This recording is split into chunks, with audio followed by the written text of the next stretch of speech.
Assalamualaikum, selamat berhujung minggu. Hari ni hari Sabtu. Hari ni cuaca Alhamdulillah cantik lah. Hari ni Bukit Jalil ada konsert kan. Tapi aku tak tahu konsert siapa. Kau yang tengok BTT aku ni, cuba kau komen konsert siapa sebenarnya. Dia konsert ni berlaku dekat Stadium Hoki. Ni sekarang ni aku tengah lalui jam lah ni. Tengok ni, dia rainbow bang, jual air. Sekarang ni aku nak menghala ke Aurora Pavilion. Tadi aku dah pergi Pavilion. Ni aku nak pergi ambil sela pula. Hati-hati di jalan.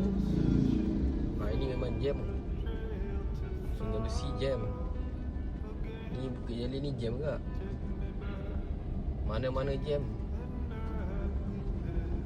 Okay, semoga kau semua sihat. Kata-kata terakhir, semoga kita semua